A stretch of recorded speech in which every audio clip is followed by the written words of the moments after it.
అన్న నమస్తే. నమస్తే అన్న. ఏం పేరు అన్న? రాధాకృష్ణ అన్న. రాధాకృష్ణ గారు. ఏం చేస్తుంటారు మీరు? నేను డ్రైవింగ్ చేస్తాను. డ్రైవింగ్. ఎక్కడ ఉండేది ఎక్కడ మీరు? పక్క ఊరే మాది. పక్క ఊరే. ఓకే. సో అన్న మరి ఇప్పుడు దగ్గరలో పార్లమెంట్ ఎన్నికలు వస్తున్నాయి. సో మరి ఎట్లా ఎవరికి ఓటేద్దాం అనుకుంటారు? ఇప్పుడు రైతుల గురించి, బడుగు బలైన వర్గాల గురించి ఎక్కువగా మాట్లాడేది, పోరాటాలు చేసేది, వీళ్ళ అభివృద్ధి కోసం పాటుపడేది కాంగ్రెస్ పార్టీ. సో కాంగ్రెస్ పార్టీకి ఆటోమేటిక్గా ప్రతి వ్యక్తులు కాంగ్రెస్ పార్టీకి అనుకూలంగా ఉన్నారు. కాంగ్రెస్ పార్టీకే మేము ఓటేయాలనుకున్నాం. ఓకే. సో మరి ఎట్లా అనిపిస్తుంది? కాంగ్రెస్ పార్టీ అధికారంలోకి వచ్చింది 2 నెలలు అవుతుంది. ఈ 6 గ్యారెంటీల విషయంలో చూసుకున్నా కూడా ఎట్లా అనిపిస్తుంది? 6 గ్యారెంటీల విషయంలో 2 అమలు పరిచారు కాబట్టి అభివృద్ధి అనేది కనుచూపురలా కనిపిస్తుంది. 2 నెలలకే మనకు 2 అమలు చేశారు కాబట్టి 2 నెలలనే 2 పథకాలు అమలు చేశారు. ఇవి కూడా చేస్తారని గట్టి నమ్మకం ఉంది. ఆ నమ్మకాన్ని కూడా ప్రభుత్వం కల్పిస్తుంది. మేము హ్యాపీగా ఫీల్ అవుతున్నాం. సో మరి అటు సెంట్రల్లో చూసుకుంటే బీజేపీ గవర్నమెంట్ ఎట్లా అనిపిస్తుంది? ఎందుకంటే ఇప్పుడు మళ్ళీ పార్లమెంట్ ఎన్నికలు వస్తుంది. సో మళ్ళీ 3ోసారి బీజేపీ అధికారం నాదే అంటుంది. ఇటు రాహుల్ గాంధీ కూడా ఈసారి ఎట్లయినా ప్రధానమంత్రి అవ్వాలని కసరత్తులు చేస్తున్నారు. సో మరి ఏమంటారు దీని గురించి?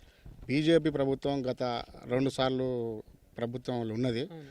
కనీసం ఈ గ్రామ స్థాయిలో బీజేపీ గవర్నమెంట్ నుంచి ఈ స్కీమ్ నుండి ఈ వ్యక్తికి, ఈ పౌరునికి, ఈ సాధారణ జనాలకు ఇవి అందిన సెంట్రల్ గవర్నమెంట్ నుంచి అనేది ఒక పథకాన్ని చూపించండి.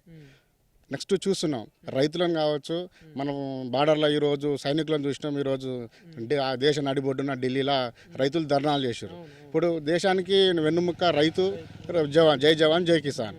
ఇలా రైతులు రోడ్డు మీద పడి ధర్నాలు చేస్తుంటే ముళ్ళకంచెలు వేసే ప్రభుత్వం రైతుల గురించి, బలుగు బలహీన వర్గాల గురించి ఎక్కడ ఆలోచిస్తుంది గవర్నమెంట్? కార్పొరేట్లను బతికించడం కోసం, కార్పొరేట్ వ్యవస్థ తీసుకురావడం కోసమే ఈ బీజేపీ గవర్నమెంట్ పనిచేస్తుంది. వాళ్ళను బతికించడం కోసం బలహీనులను, కింది స్థాయి అట్టడుగు వర్గాల ప్రజలను ఇనుప పాదాలతో తొక్కిపడుతుంది. సో మరి ఇక్కడ ఎట్లా ఉంటుంది అన్న? మరి మహబూబ్ నగర్ పార్లమెంట్ సెగ్మెంట్ నుండి చూసుకుంటే ఈసారి ఎట్లా ఉంటుంది వచ్చే ఎన్నికల్లో? మరి పోటీ విషయంలో చూసుకున్నా కూడా మహబూబ్ నగర్ పార్లమెంట్ నియోజకవర్గం పరిధిలో ఇప్పటికే మనం చూస్తున్నాం 7 మంది ఎమ్మెల్యేలు గెలిచున్నారు.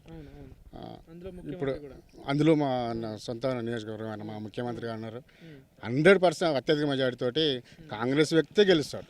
మిగతా వ్యక్తి డిపాజిట్లో వస్తాయని కూడా మేము అనుకోవట్లేదు. ఎవరున్నారు అంటే గట్టి పోటీ ఇచ్చే అభ్యర్థి ఎవరున్నారు మరి ఇక్కడ నుండి? కాంగ్రెస్ పార్టీ నుంచి అయితే సీనియర్ నాయకులు వంశేందర్ రెడ్డి గారు టికెట్ కన్ఫర్మ్ అనే ఉద్దేశంతో ప్రజల్లోకి వెళ్ళిపోయారు. ఆయన కూడా కింది స్థాయికి వెళ్ళి వచ్చి ప్రతి వ్యక్తుల అభిప్రాయాలు తెలుసు ఆయనకు.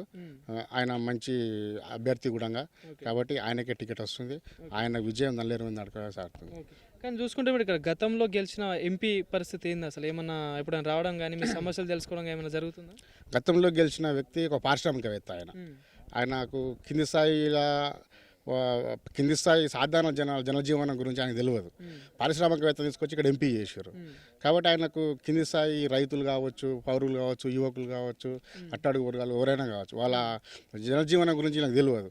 ఎంతసేపటికి ఆయన పారిశ్రామికవేత్త కాబట్టి ఆయనకు సంబంధించిన విషయాల గురించి కొంత గతంలో పార్లమెంట్లో కూడా ఆయన కోళ్ళ ఫామ్లు దాని గురించి మాట్లాడి తప్పితే పేదల గురించి ఎక్కడ మాట్లాడలేదు.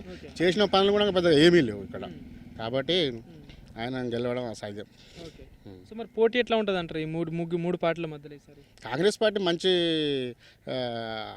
మంచి హూప్లో ఉంది కాబట్టి 100% కాంగ్రెస్ పార్టీ గెలుస్తారు. Okay, thank you.